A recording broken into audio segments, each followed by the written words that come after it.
In my experience of investing in startups and probably mentoring hundreds of them, I've realized there are few common mistakes that most of the entrepreneurs make, especially when they're at the early stage and they don't have any guidance.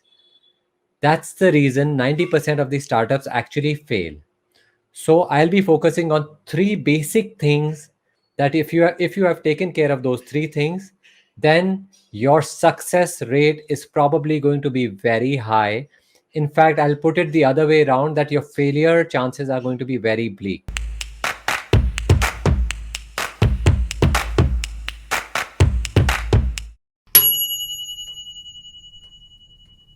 In India, startups have been growing at a great rate. I remember from my college days, there were startups, people were starting up, and from then to now, I've seen the startups have matured in a lot of ways. There has been a lot of transformation in the way they have been formulating their ideas, but unfortunately, still the failure rate is way high. So basically, there are few critical reasons that the reason why the startups fail. Number one, running out of cash. So they have a great idea, great execution, great team, but they don't have cash. Secondly, their business model is not viable. So sometimes it's fantastic for as a consumer to use it, but as a business owner, I don't think it's a great idea. Or sometimes they don't get traction, or there is too much competition, lack of mentoring, lack of timing, or not at the right time, right place, or lack of focus by the founders, or fight between the founders. So these are some critical reasons that's the reason why the startups fail and are not able to perform the way they should. I keep meeting founders, I keep meeting startups, but what I realize is the problems that were prevalent 5 years ago or 7 years ago are more or less the similar problems that are prevalent right now. All these failures are basically due to one or the other reason which are stated before. And the reason I am doing this video is I want to reach out to those startups, those people who are starting now. They should not make these mistakes, or if possible, avoid it from the very beginning. The first thing that I would like these startups to look at is product market fit. So, the product or the service that you are developing, the first thing that you should ask is who is going to use this product, or who is this service meant for. So if you have a good answer for that, this is your first step to move towards that product. If you don't have a good answer, you need to rethink, is this really what I want to do? Then after that, do you understand if this is the solution that actually the customer is looking for? So if you're stating that there is a problem that person is facing, and this is a genuine problem I feel, and this is the solution I'm offering. If all these three things are in sync, then you can actually go ahead. Let me take you through an example, and then you can probably understand more. So I am at a five-star hotel. I'm waiting for my car to come in. I hand over my valet ticket to the driver there. He gets the car. I have to wait for 5, 7 minutes. The car comes in and I walk out. So now my problem statement is I had to wait for 7 minutes. So if you can come out with a solution stating that you will put in some AI and some logic or some data, and then you can get my car in 4 minutes instead of 7 minutes. Is it a genuine solution that I'm looking for? Honestly, or is it a solution that I'd be willing to pay for? So as a customer, I'll be very happy, if my car comes in 4 minutes instead of 7 minutes. I'll be very happy. But am I willing to pay for those 3 extra minutes? I doubt so. I don't think a lot of people would be willing to pay for it. But on the other hand, you're at a cab station. There are a lot of autos standing, or there are a lot of taxis standing, and you want to go from point A to point B. Now all you have to do is take a cab and go. But it's not that simple. You have to haggle with the taxi driver. You have to haggle for the fare. Then you have to talk to him in terms of bargain or whatever, go by the meter. But if someone gives me a solution, from point A to point B, whenever you want to go, please book it. The taxi will come, it will be a neat and clean taxi, it will drop you to point B, and then you can pay whatever is pre decided. I think that's a genuine solution that I'm looking for, because this is a problem most of us face at some point or the other. I'm traveling in a different country or a different city. I have these problems, I have same problems. But this is a solution which I think that's great. I mean, I don't have to haggle. I can just walk it smoothly. So, if when you are talking about a problem, you should know that is it a genuine problem? Who's your customer? Are you actually solving it for your customer? And also, does your customer actually needs it? So if you have these answers handy, please go ahead, go to the next step.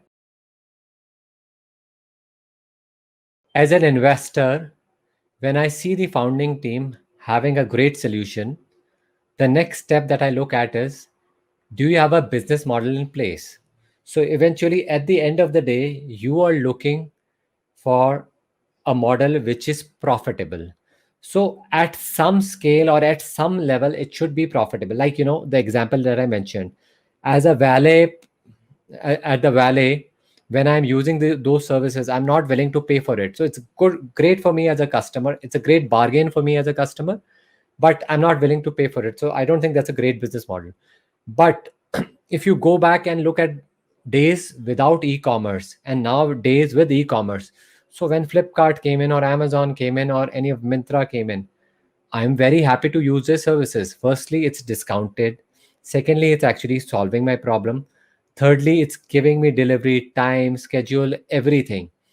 So it's a great thing as a customer. Now, coming to the business part of it, eventually, when I'm hooked on to it as a service, I will not prefer walking out to the grocery store or walking out to a store and buying stuff.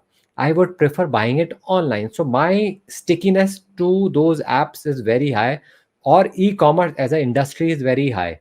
So eventually they have carved out a business model for themselves. So how do they carve out a business model? They go back to the original manufacturer, they get all the best possible discounts, and they are able to offer all those best discounts to the customer. So they've got a business model handy. So in your case, as a startup, if you've got a great idea, it should be backed by a business model. Your business model should tell you, this is how it is, and this is how I am eventually going to make it into a very profitable space. So once the team is set, business is set, final thing is you have to go and hit the market. So market, first thing that I look at market is the market size big enough? If the market is not big enough, I don't think it is worth going in and putting in efforts. If you think the market size is very big, then the next step is you have to look at the competition. Who are your competitors? Once you're looking at your competitors, you have to look what's your USP. What is it that you're going to offer that people will take your service or your product compared to any of your competitors? So this is the USP I have. Once I have that in place, it's very easy and swift for me to go in the market. First thing you have to see, market size big. Secondly, once the market size is big, when you're going in the market, there'll be a lot of competition around. So again, if I take an example of any of these Olas or Ubers of the world, the market was huge. The cab market was huge. It was completely unorganized, but it was a huge market. So what they did when they entered the market, they knew it's going to be a big market. There is going to be a lot of competition.